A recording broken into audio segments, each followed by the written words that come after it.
So let's get right to it. Last time I talked about mostly about castles, and so I drew this. You can look at the last episode if you're interested at all.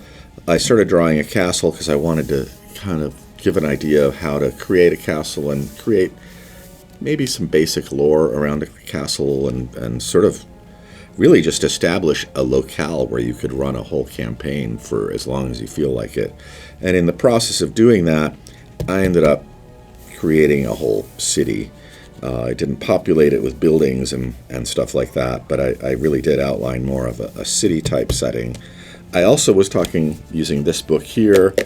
This is a good book as a resource when you want to look at building castles. It has a lot of really basic information on medieval castles.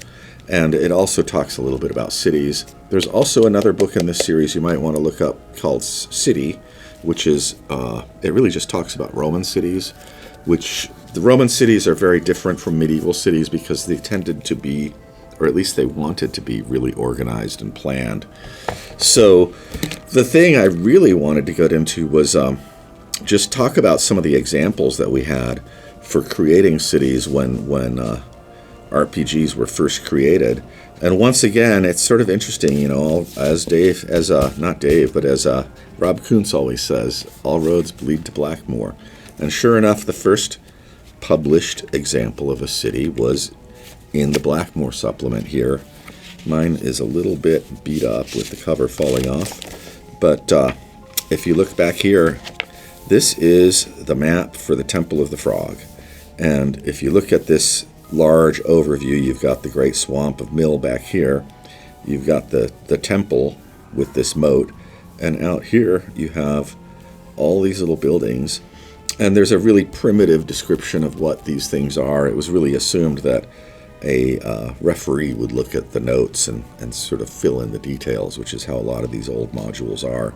But this was the very first time most of us gamers saw a city. We just saw this map here, and then all the more detailed parts that are mostly just close-ups of this. The next thing I was aware of was, well, I'll save it for last, was something called the City-State of the Invincible Overlord. I would see ads for it, and I saw pieces. I bought pieces of it because they sold it in different formats. But the next thing that I saw that was a city was this thing right here, this is the box set for Empire of the Petal Throne. And these are pretty hard to come by because it's kind of an obscure game. It's really strange. A lot of people just couldn't connect with it. And here, I'll just open it where you can see me open it, actually. Came with this beautiful cover art, and you got a rule book, which is basically like original Dungeons & Dragons, only a little bit rougher as far as combats and things like that. And inside, you also got a map to the city of Jakalla, which I'll open up here. And, I mean, that's huge. This is big, right? I'm going to hold it up. And so I'll just give you a little overview. Hopefully that stays somewhat in focus. And so you had the city of Jakalla with sort of residential areas in brown, and then all the major temples are marked in this sort of yellow, gold, and red. And each one is numbered, and there's a key. And then if you go to, like over here, turn it over. I think I'm losing my light there. But you can see the harbor is here. If you go to the other end, all the way over here, this is where the City of the Dead is. And so that's sort of a giant tomb complex that is used, and there's a big underworld underneath the tomb complex. I'm pretty sure there's also a big underworld that goes under the whole city. But that was an interesting thing to look at. So that was a really good resource for what a lot of us early gamers were using to help plan out what we would do for our own cities. But there really wasn't a lot out there. So the next thing that we had, which I also find very interesting, was the one I was talking about, which is City-State of the Invincible Overlord. And that's this pack here. I just pulled out the map because I didn't want to get everything scattered around, but it's a huge thing. It's got a book. You've got a map for the referee. You've got multiple dungeon maps for various dungeons around the city-state. There's even a place called Thunder Hold, which is another city that's nearby. And you get another map, which is the player's map, which I'll open up and show to you, which this is, or I can just lay it down here. You'll notice you have streets, you have street names, and some things are detailed. You've got, like the slave market is over here, stuff like that. You can see the overall details, but none of the buildings have been drawn in.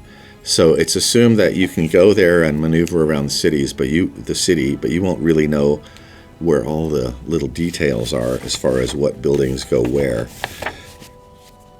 The other thing, of course, would be the referee map, which is this guy here, which I'm going to hold up as soon as I get it unfolded.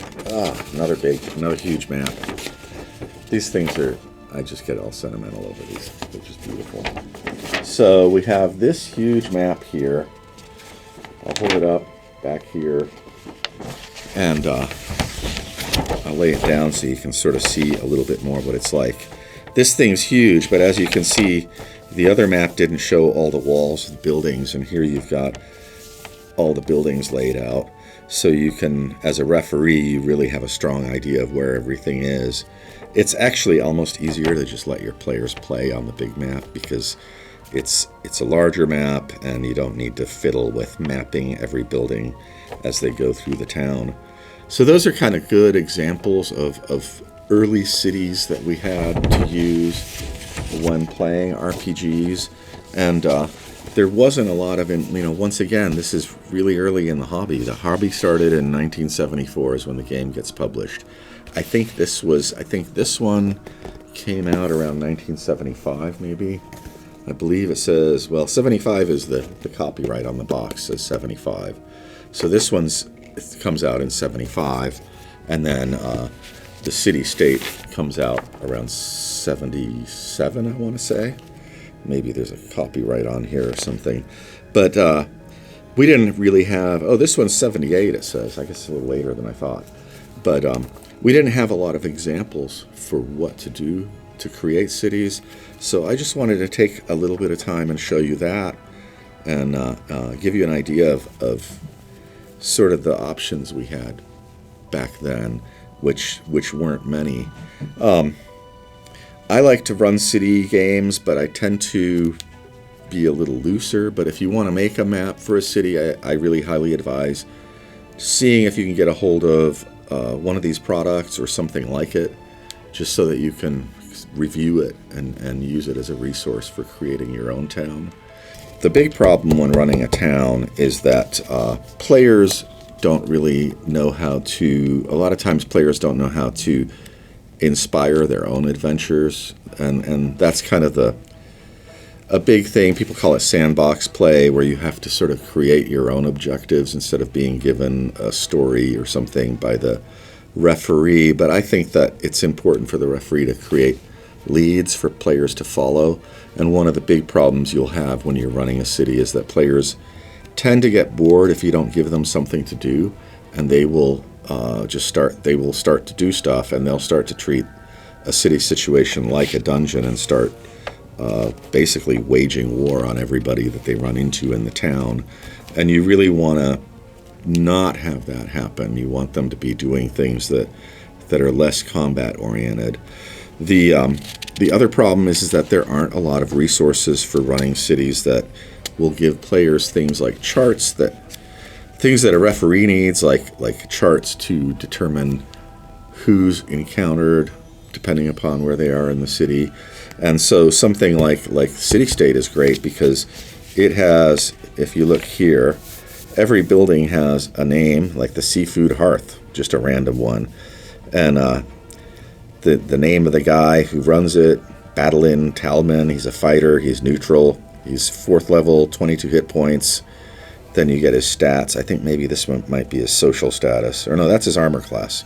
Armor class 9, social status 4. There's a little breakdown here right below. And it talks about, you know, this sort of person that this shop owner is, and just a little bit of background, just enough to give you a launch point as a referee to create and fill in the rest of the details. So something like that is really useful, because even if you don't use City State, if you can find resources like it, you can just plug those into your own city and change the names and just start to create your own setting based on that. The other thing that you want to check out is that there's, like I was saying, you need some sort of basis for what kind of encounters happen on a random level. If you're playing old school D&D or classic RPGs, you really want to have charts that help you get generate encounters and situations, so that as a referee, it's kind of like you're being an unbiased referee. So you have all kinds of charts in here. This is a very useful social level city encounter chart.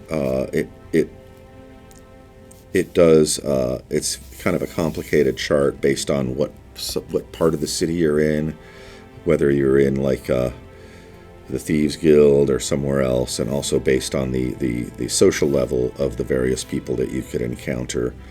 And it's kind of a complicated chart. I won't explain all the details on it, but something like this is very useful if you want to come up with your own chart. I'm sure there are a lot of games out there that have much more involved charts than the original rules had for doing like a city encounter. The original rules had the most, I think it might have been in here that you have these. Yeah, if you look at the basic set, and you look under city, you have 4 choices. You can run into men, which is on the men chart. Where are the men? Oh yeah, there's typical probably. So here's your men. Or you end up on the undead chart, which is over here. It doesn't really create a very interesting situation. They hadn't really developed the city concept that much back then. Whereas this book really offers you a lot. Anyway, I just wanted to go over some of the basics on these old modules. You can still find them. I'm not sure if there's a PDF of this one out still. I do know that Goodman Games just did a Kickstarter for this, and they're redoing it for other game systems. So you might also look to Goodman Games to see if their version is something you might be interested in purchasing. Same with Empire of the Petal Throne. The original, like this, isn't available now, but if you look up the Tekumel Foundation online, I know that they've started doing a lot of reprints, and they're also adding more to that. And you can find all of that on DriveThruRPG. So that pretty much covers kind of an overview of city stuff. I hope this is interesting to you. I wanted to just kind of lay down a foundation for this, and maybe next time I can talk a little bit more in depth about creating scenarios that you might use in a city situation so that your players actually have something interesting to do when they end up in a city, and have sort of things that drive their motives when you get together to game, instead of having them sort of be bored and wandering around a weird city and killing things. I hope these old game modules are interesting to you. I'll have links in the description of the video, and if you have any questions about what I've talked about, feel free to leave a comment. I always come around and check the comments and respond and talk to people about the things that I put in the shows. Please go to our website and look at the Arneson game convention, because that's coming up in October, and you may want to check out what that's all about. Thanks for watching.